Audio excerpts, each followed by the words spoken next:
Hello, everyone. This is Brian McMahon. I am the founder of Spiritual Kings. At this time, I would like to make a video just to do an introduction about business. This is going to be called Business 101.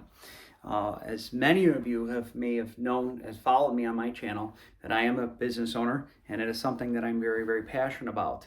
I started my business roughly 2004. For those of you who don't know, I am in the plumbing industry. I was a licensed plumber for about 10 years. I actually came through the trade, through the family, and eventually got into the plumbers union and worked on the field, just slugged it out like everyone else, a blue collar, 7 to 4, 7 to 5 kind of guy, working with the hard hat, lunch pail, the whole thing, soldering pipes, putting in drains and waste downtown Chicago. Sometimes even took the L train, had to wake up at 5 in the morning, and just for about a good 10, 12 years did that for my career. I enjoyed it. I liked it. I was very passionate about it. I enjoyed learning the trade.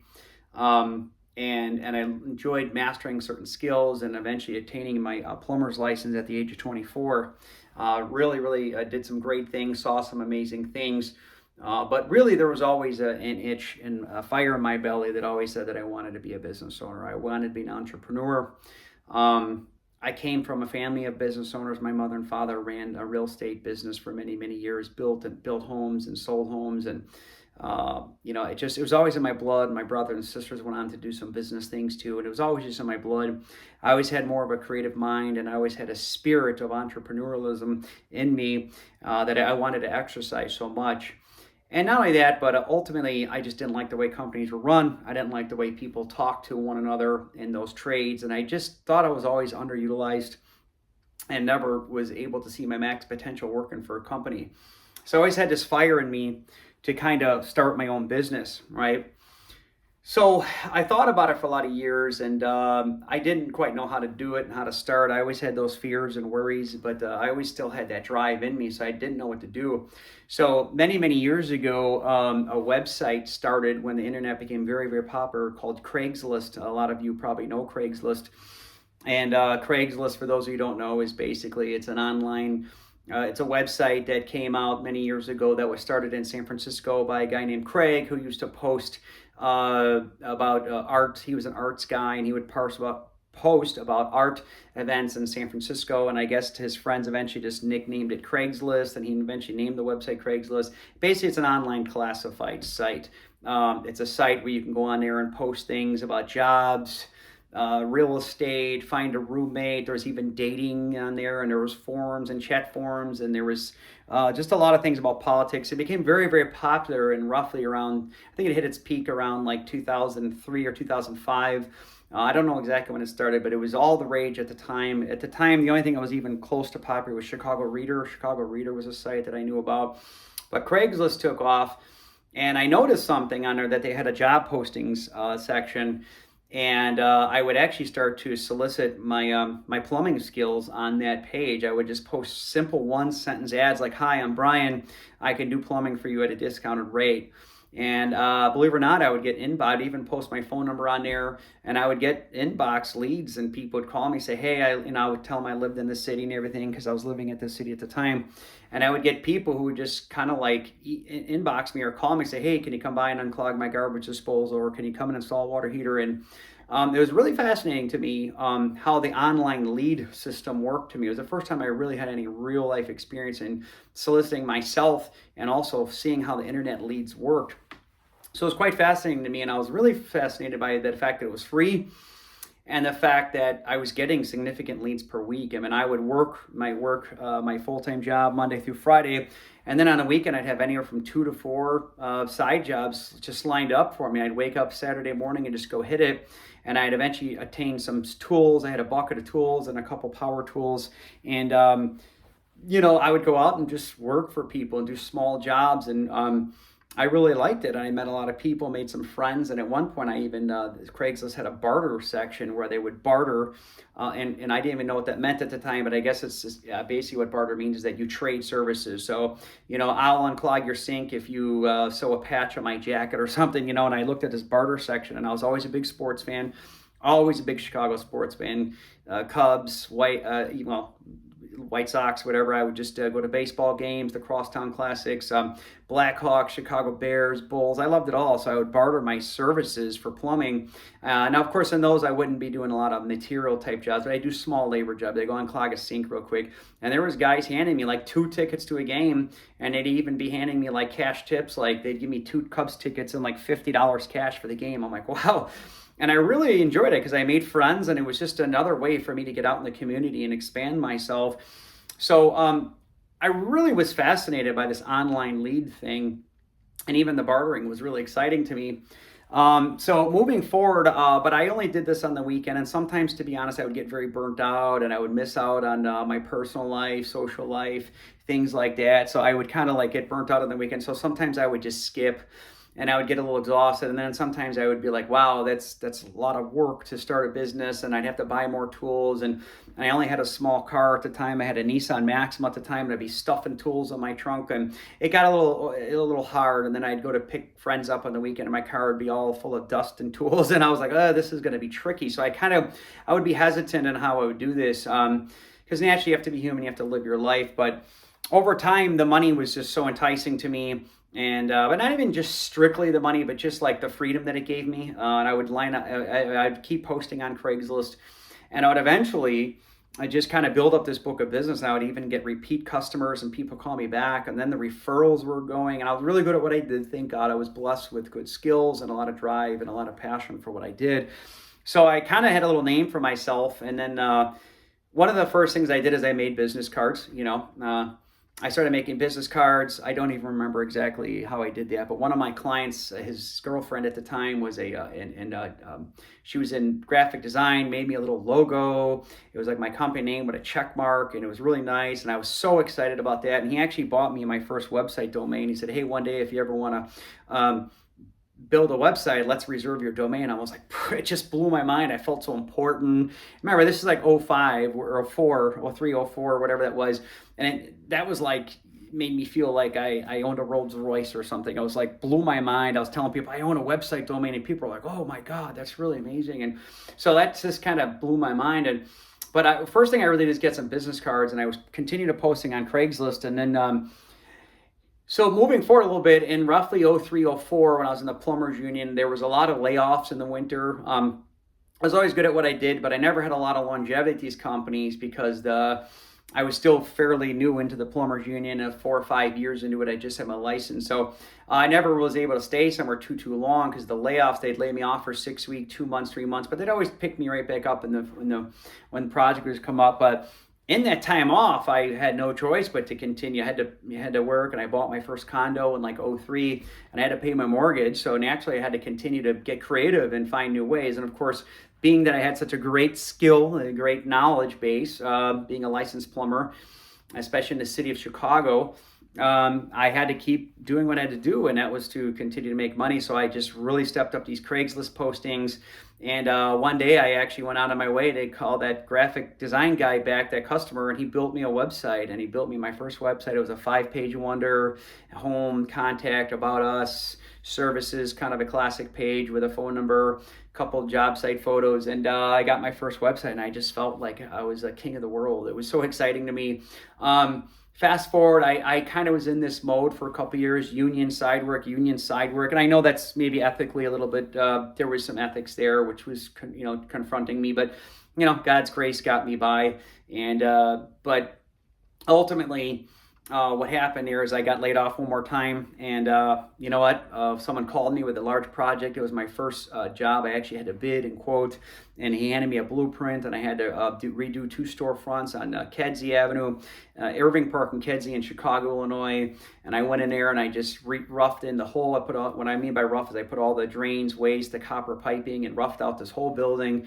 And I did I will have to say, God bless me, I did a really good job, and my name started getting around, and all of a sudden this guy put me on to another guy down the street who wanted me to rough out his whole home on Keystone Avenue and in Old Irving Park, Chicago. And all of a sudden I was tied in with these contractors, and one of my brothers sold me a van at the time, and he had an old van that he was retiring, and he sold it to me for a cash deal. And all of a sudden I had this little van, and I threw some tools in there. I picked up some more tools, and all of a sudden I had this little thing going for myself, and I was scared to death. But I was kind of at cross between like scared and excited. I was excited because my name was getting out there and I was starting to develop. But I was scared to death. I was scared to death because I'm like, I'm leaving the union where I had incredible insurance. I had a pension, a small pension building up, and I had some time built up. And but all of a sudden, I had like this book of business, and my bank account was just, I mean, I never had more than like 2-3 grand in my bank going through my plumber days. And all of a sudden, my bank would have like $10,000, $15,000 in it. And I'm like, wow, I thought that was just like, to me, that's like, it felt like $1 million. And I never had that kind of freedom. And that's when I would take some time off, travel Europe, and I bought a really nice brand new Nissan Xterra one year, $28,000 SUV, which at the time is like the equivalent of like a $50,000 SUV. And I don't know, life was just great. And I got this taste of being a contractor, and I started to learn how to bid jobs and buy materials, because these weren't just little labor jobs like stop at my house. I had to learn how to like bid work. I had to learn how to like price material and figure out hours. And I'll tell you, it was daunting, exciting, challenging, but very daunting, because there were sometimes I lost my shorts on jobs. I would go in there, bid it at $8,000, and all of a sudden my material was $4,000, and then I'd be busting my living butt just to get that thing done. And I gobbled up tons of hours, and I made a few bucks, but I'd be working on these jobs till 7, 8 o'clock at night, and it was like, oh my goodness. So I had a real crash course and kind of getting involved in business and learning how to be profitable. Of course, I had very little to no overhead, because I had a little van and some tools, and I would just park it. And, I lived in a condo in the city, and there was no big deal. So that was kind of part one. And then one day I saw an ad on Craigslist. These 3 girls who were from Ohio were living in Bucktown, and they had a garage, a 1.5 car garage on 1900 block of North Wood Street in Chicago. I'll never forget that. And they put an ad, you can rent out a garage for $125 a month, which, let's face it, that's like peanuts. Even at that time, that was very dirt cheap. So I drove over there, took one look at it, and I'm like, where do I sign? I signed. I got this 1.5 car garage, and that was the first time I ever had my own kind of little business establishment. I would park my van in there. I was able to put some tools in there. And it was really nice because I can go there after work, park my van, switch my vehicle, and I can leave my tools there, and sometimes even throw on a different shirt, and I can drive home and leave work at the shop. And it was really nice. It was the first time I experienced that type of freedom, and it felt like a real business owner. It was right around that. I think it was technically June of 2005 that I eventually, one of my clients, excuse me, I got a bug on the screen here. One of my clients actually was a lawyer, and he actually incorporated my business. He said, if you're going to keep running like this and making this type of cash and whatnot, you're going to have to start an incorporation. So I did become incorporated in June of 2005, even though I've been running the business as a sole proprietor for about a year or so at that time. That was a big step. It was a scary thought. It was a scary feeling. Excuse me, I got some more bugs here. But that said, it was a really exciting time of my life, and of course at that point the union was calling me back, and I had to make the tough decision to tell them no. And that was a huge decision. And had I not had that kind of work lined up, I probably would have jumped right back into it. But God always has a plan. As they say, God always has a plan. Now, I didn't see it at the time. I was a very nominal believer at the time. I told you at times I was even a disbeliever. But I did not see God's plan at the time, but something in me felt something in me that kept telling me to do this and go forward. So there we are. It's 2005. I got about 2 years of experience. I'm learning how to run leads, and I'm learning how I bought my own truck, and I have my own tools, and I have a book of business. My name is getting out there. I'm involved with contractors, and the unions call me, and I tell them no, and now I'm like, wow, I have literally taken that step. I have taken that first step. And I'll tell you, people, that is part of what this video is about taking that first step. I do believe that one of the greatest things about being an American and living in America is this really is the land of opportunity. We don't hear that term very much anymore, but I think so many Americans in particular don't embrace how much of an opportunity they have in front of us in this country. And that's why so many immigrants, I do respect immigrants so much, and my parents were both Irish immigrants. I think they instilled that kind of in me. I saw them scratch and claw and raise 9 children and dozens and dozens of grandchildren over the years. And and my cousins would come here from Ireland, and people we knew from England, and all these different people, and I would see these people, like how they had to start from nothing. These people would come to from the from Ireland to UK with a suitcase and maybe a couple hundred, maybe even if they're lucky, a couple $100. They'd be staying in my parents' basement. I'd see these people. My father and mother mentored so many people, picked them up at the airport from Midway or O'Hare Airport, and brought these immigrants into our home. And I just saw it. I saw it firsthand what it takes. Like I saw, and some of them didn't always make it much, but some of them did. We have some great people that came through that became expert EMTs, tile. They worked in construction. My dad mentored guys into construction. So I don't know. I guess that's where I got my drive. I always felt something in me. I saw that scratch and claw factor that I saw other people go through. I knew I had to have it. So I always persevered and persevered and persevered, and I pressed through. And I think that's what got me to where I was at. That's why I had the courage, I believe, to step away from the plumbers union, which at the time was such a coveted job, So that was kind of the first part of my journey. Moving forward, it was challenging. The first year was exciting. Just picked up probably 50 to 100 new clients and contractors and bidding work all over the place, and just exciting. Had a boatload of cash sitting around. Bought a couple nice assets. Eventually sold my one condo, moved to a condo in Bucktown, Chicago. Really nice loft building. It really enhanced my social life, my personal life, got me to have some parties and just hosting. And it was just a cool time of my life. And I had plenty of cash. I traveled. I was always a big Bears fan, as I still am. Went to the Super Bowl in 2000. Well, it was actually the 2007 on the calendar. It was a 2006 season. Networked with some people, got some tickets, and it just is a really special time of my life.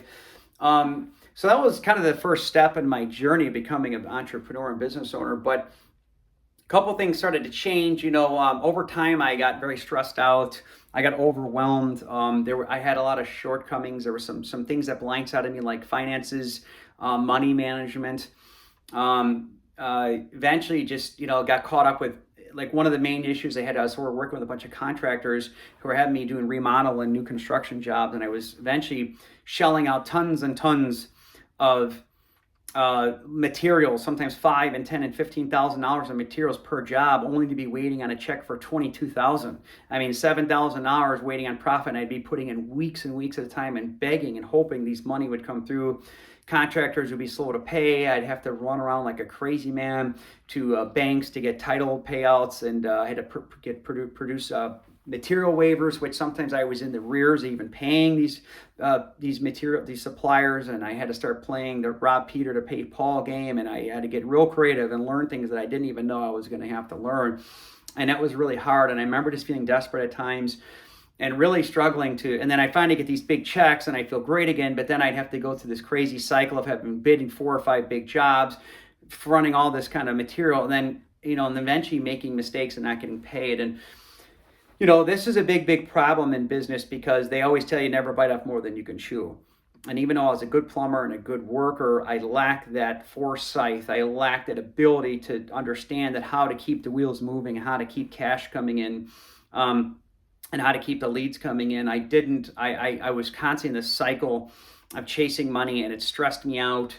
And then, of course, I was getting in the rears with some of these people. Demands, workload was getting hard. I was working so many hours. I eventually had to hire employees, and hiring plumbers and skilled plumbers. One, they're very expensive, and two, they're very, very hard to find. And then they steal from you, and then they don't show up to work. And I lost so many days. I had my heart broke 1,000 times from employees not showing up, and just ran into all kinds of unforeseen challenges. And it was very, very difficult. And I was really stuck at times, and I lost tears. And it was very, very tough for me to understand how to get through this part of business.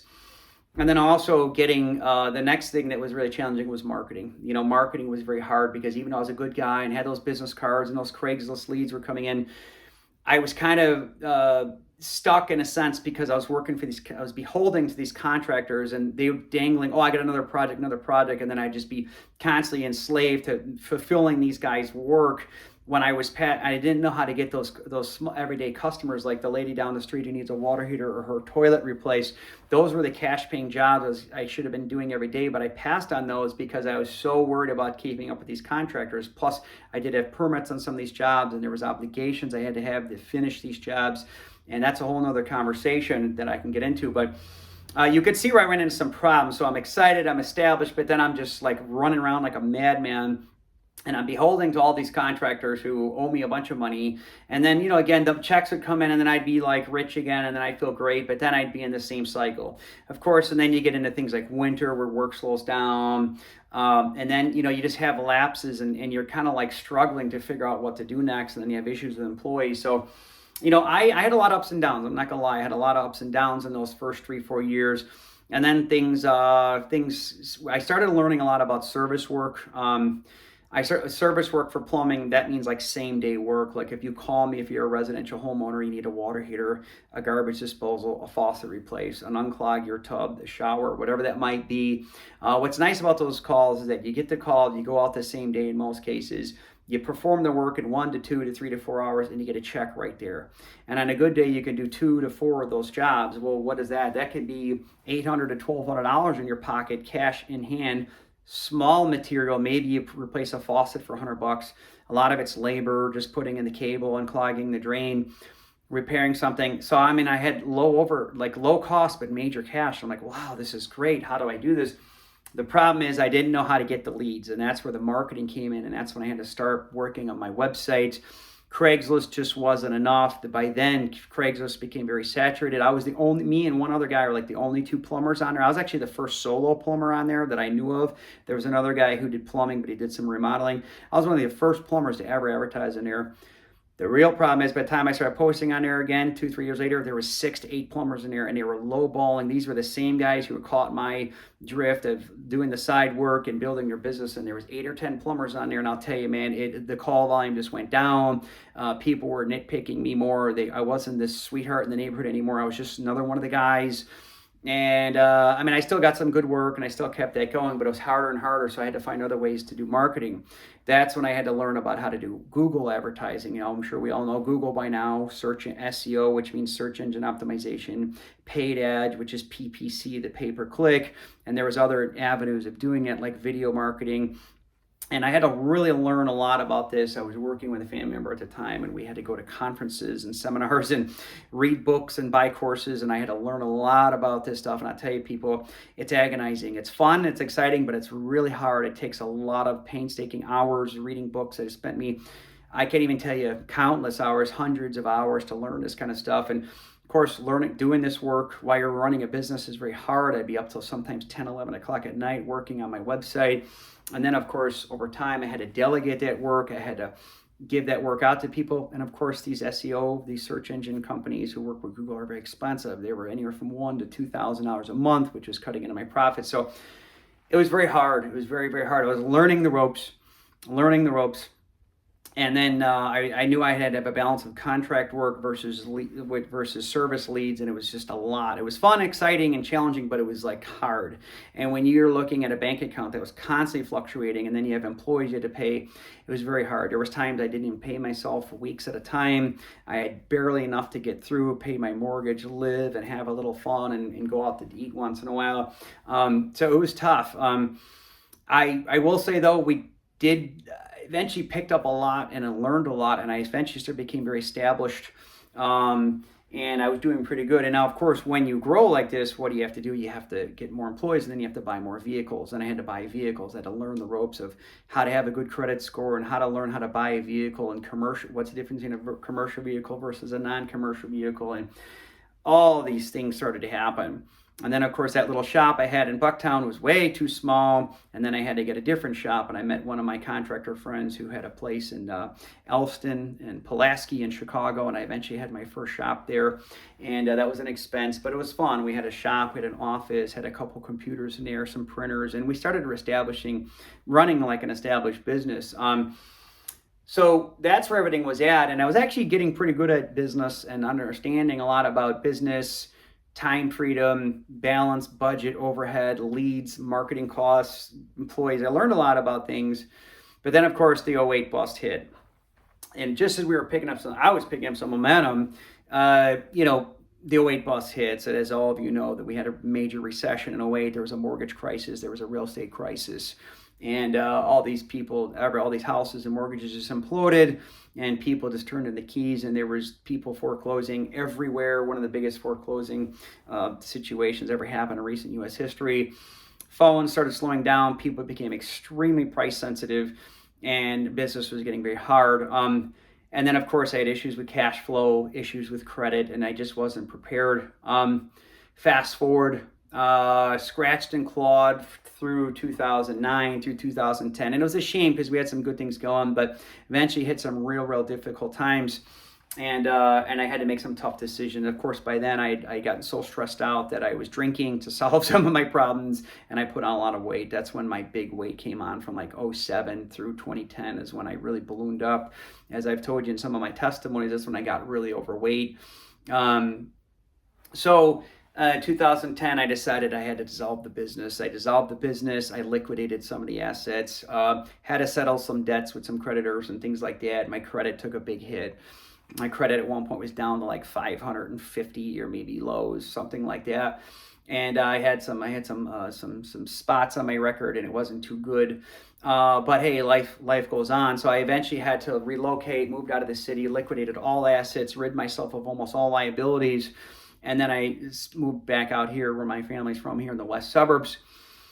And from there, I took about a 1.5-year sabbatical. I needed some time off. I had to regroup, get myself healthy. And that's, of course, when I told, as I've told many of you, that when, of course, I had my spiritual awakening and I found Christ in my life, that's when I moved to Barcelona, took a sabbatical, did attain my Irish passport for my parents, and lived in Europe for a while. I was planning on living there for a year. As life would have it, I only stayed there for 6 months, made my way back.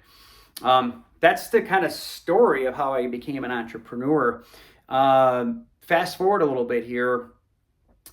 So as I come back from Spain, as I told you, I come to Christ. I'm saved at that point, and I'm still not knowing my financial future, where I'm going. Am I going to continue? Because I actually at some point did freelance marketing. I did video marketing, and I did SEO work for people. I worked for some people in Spain. I knew a lot about web stuff and SEO stuff. So I started doing that freelance, but ultimately it wasn't paying off, and it wasn't really fulfilling me the way I wanted. And I felt when I came back to Chicago, I had some very serious unfinished business to do. So when I came back that time, I wasn't sure what to do. And that's when I kind of just said, you know what, after I came to Christ, I just feel like God really put it on me to just, I had to kind of restart. And I had a lot of unfinished business in the plumbing industry. That is when I started my current plumbing company, as many of you know. And when I started that plumbing company, by then I had lost a bunch of weight. I had clarity. I had learned a lot of things. I learned from some of my failures. And I took all the wisdom and the knowledge I had, and I put it all back together, and I started my current plumbing company, which is doing great right now, 12 years alive, flourishing, and doing great. And what I want to say to that is one of the number one things I'm going to teach you people is that when you do start a business, okay, you need to have hope, and you need to have faith in what you're doing, and you need to have a lot of passion, you need to have a lot of drive. If you don't have those things, I would tell you, be cautious. If you do have those things, that's a precious gift, and you need to take it, you need to run with it. But most importantly, you need to understand every asset of business, okay? Not just one or two. Like, I was great at the trade. I had a great work ethic, but I didn't know anything about money. I didn't know anything about credit, and I didn't know anything about hiring employees, and I didn't know anything about marketing. This is the point, people. When you go to start a business, okay, you need to understand, you need to have that vision, you need to have that focus, you need to see that landscape, and you need to have that foresight in front of you. And you need to you can't, look, passion and heart is great, but you need to have a plan. And I'll tell you, people, what I did the second time around is I knew that I needed to keep the money coming in.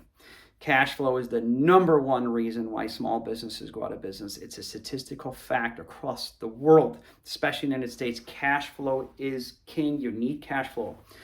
My current company, our criteria is I do not bid work that has a blueprint. If you have a blueprint, run from me and I'll run from you, because I don't do blueprint work. And the reason why I don't do blueprint work is because when you are doing blueprint work, you are just bidding work. And when you're bidding work, all you're doing is trying to be the cheapest with a bunch of people who are with your competitors who are in the same chasing their tail like a dog does, just like you are. You are trying to be the lowest of a bunch of people who are already in trouble themselves.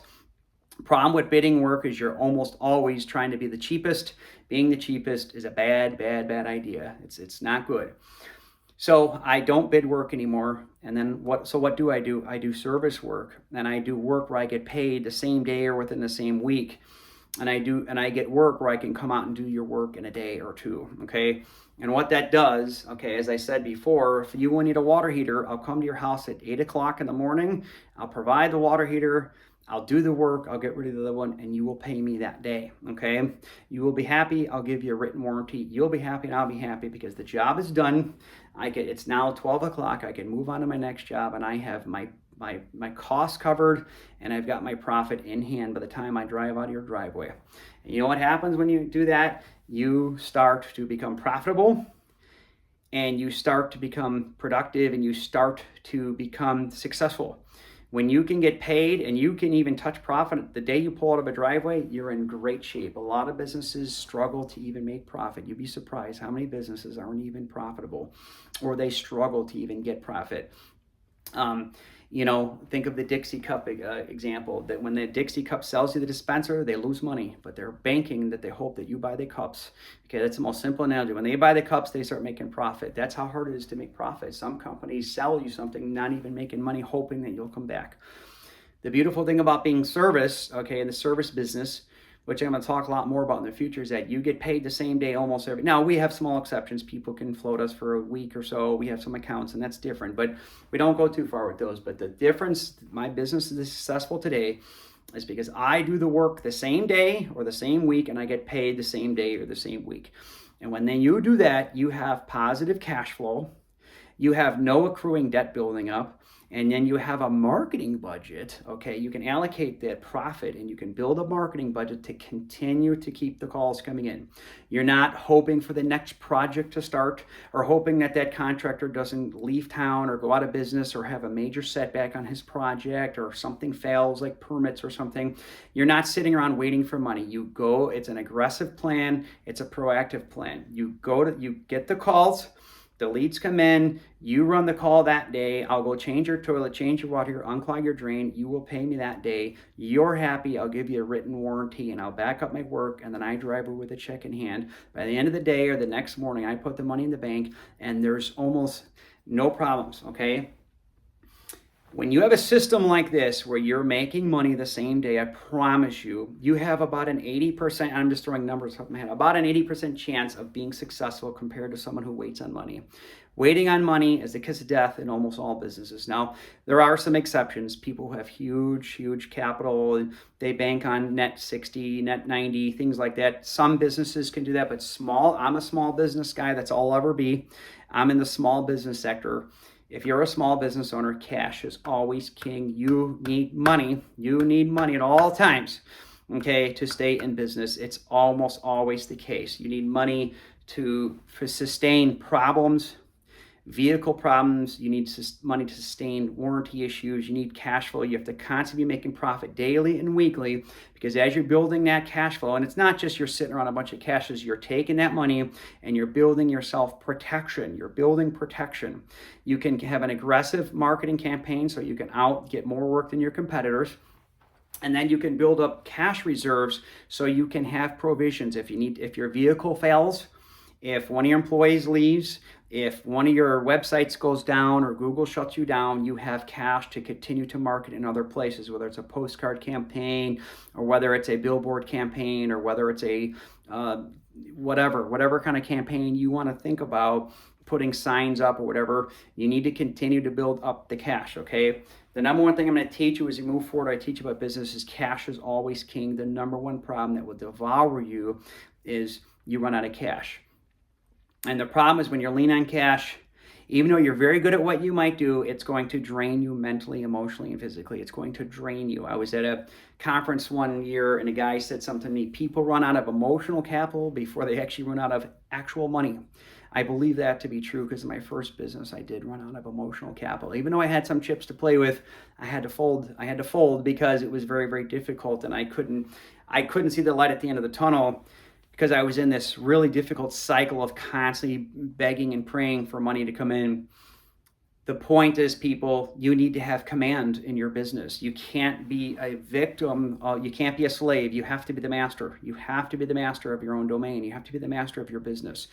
You have to have a realistic marketing and business plan that works. And that's what I'm going to continue to teach you, okay? As I tell you my story here and how I've done this and how I am doing this, it starts with a plan. Never let anyone tell you can do anything without a plan. Heart and drive and passion is great. That's really good, but you have to put that together. Like, look at our Chicago Bears right now. There was a lot of hype around them. Caleb Williams, Roma Dunze, a good defense, and other good weapons. They got the talent, they got the drive, but do they have a plan? And right now, they're installing an offense, they're installing a playbook, they're installing what they think it's going to take to beat their competitors. By the end of the game, they have to have more points on the board than their competitors. And there's a lot of science to this. Now, there's some things that aren't science to it, but it's about stats, it's about numbers, it's about reading defenses, and it's about a plan.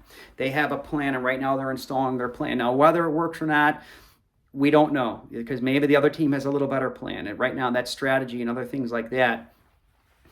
But we will see. But right now, the Bears, Chicago Bears, are installing a plan at Hallis Hall right now, okay? And that's what I'm here to teach you, okay? I want to teach you how to have a realistic plan. The Bible, and as you know, I'm a Christian and I teach everything based on the teaching of the Holy Bible, says in Jeremiah 29, "For I know the plans I have for you." God says, I know the plans that I have for you. When I was overweight, when I was looking at thousands of dollars in debt and my credit score was dwindling and I was wondering if I was going to be in business in a week from now, and I was hurting, and I'll tell you, I didn't know this at the time, but God always had a plan for my life, and I didn't realize that at the time because I was too ignorant to turn my life to Christ at the time. I was too ignorant. I was too prideful. Thought I could do it all on my own. But folks, if you don't think that God has a plan for your life, there's nothing I can really teach you, okay? Because if you don't think that God has an absolute plan for your life, there is nothing I can teach you. I discovered in September of 2012, when I came to my knees and asked Jesus into my life, that he had a plan not only for me to prosper, but to restore all that had been lost in my life. The book of Joel said that God will restore all that has been lost.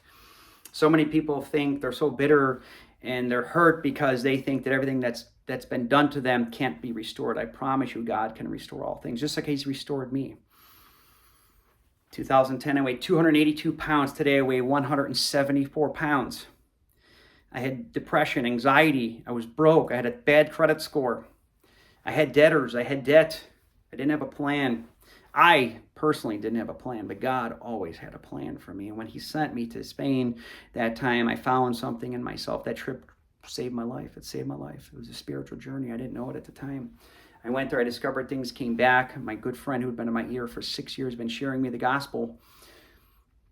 I just finally decided to listen once in my life. I drove from Manhattan, Illinois to 6900 block of West Balmoral to a Bible study. And in that moment, I found Jesus Christ. And I didn't realize it at the time, but when I came to my knees that night in September, Jesus Christ entered my life, gave me his Holy Spirit. And everything that had been lost and broken and fractured at that time of my life, all the shame and the pain and humiliation, God said, I'm about to change everything for you. I'm about to restore your life. And I am going to re-establish your name through my name, through Christ Jesus in the plumbing industry. And I started my plumbing company. I renamed it.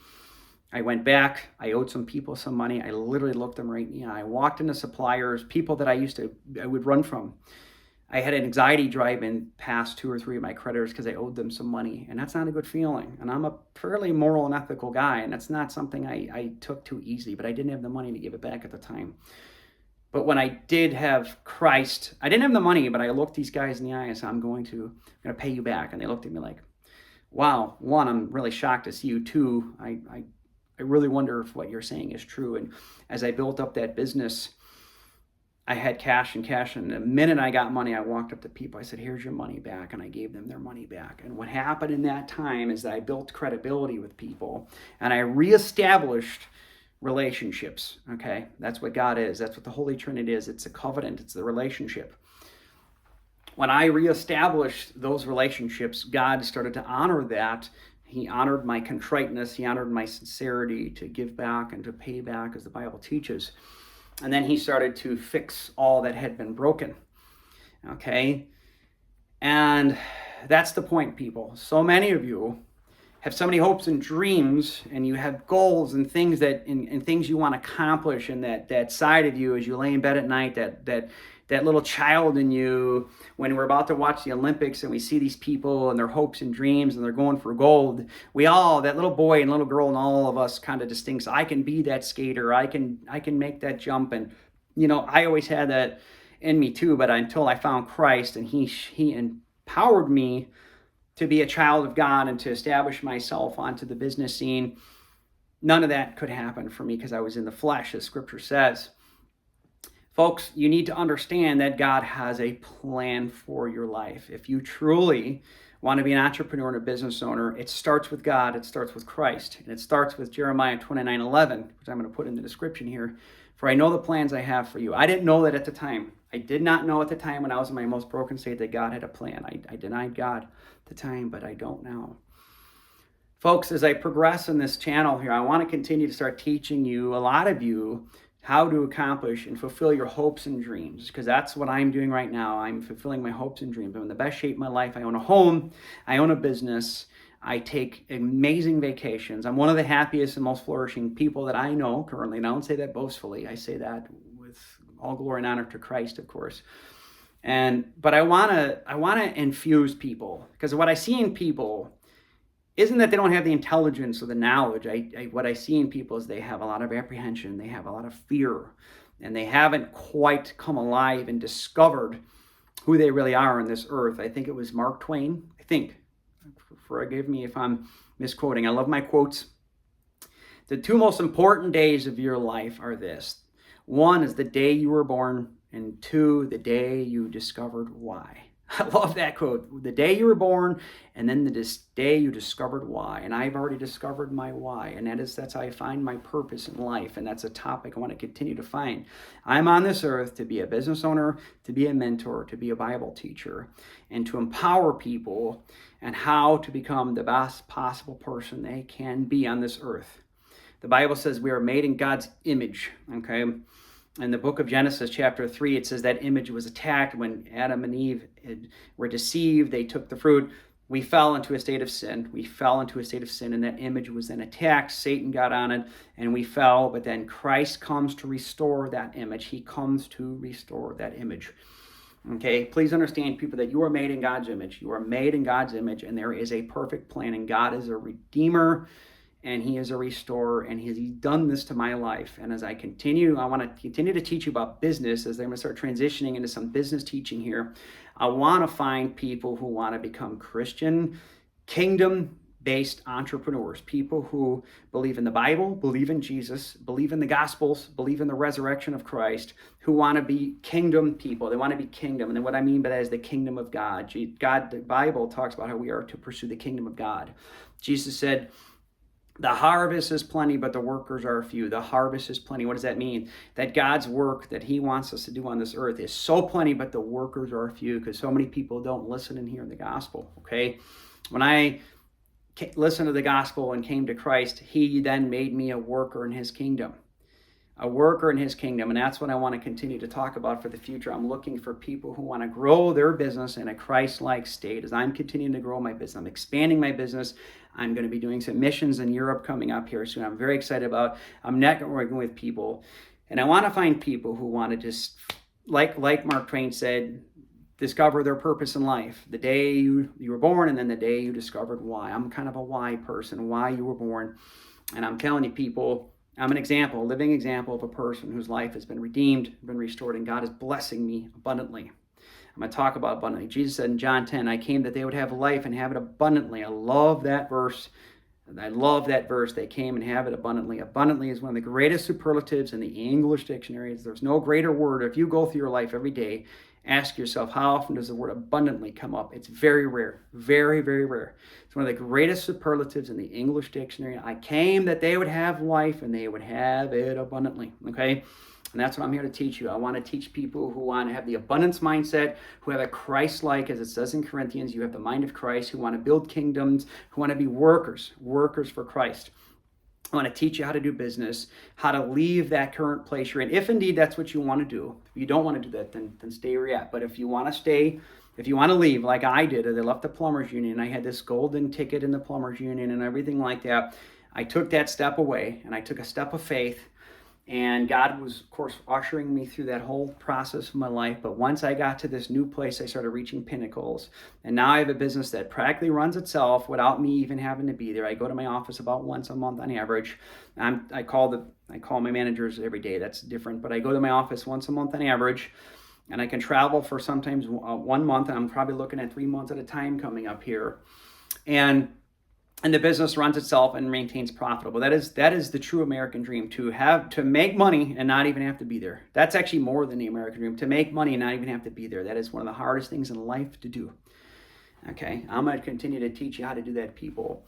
If you're interested in knowing more, feel free to hit me up. You can click like, make a comment, hit me up. We can contact, we can talk. I'm looking to start this process of finding kingdom workers who want to be part of God's kingdom, who want to achieve things and just become the best person they can be and find themselves how they are made in God's image, and to tap into that plan in Jeremiah 29:11. That's what I'm looking to do right now. So this is just a starting point. I'm going to get into this, okay, a lot more in the future. I have a dry erase board here I'm really excited about. I'm going to start doing some business teaching here about how to possibly start a business, how to sustain a business, and how to build that business, and how to have employees, and how to have that thing flourish and grow and have exponential growth. So that's my message for today. Thank you for listening to me. I really appreciate you listening to me tell you my life story here.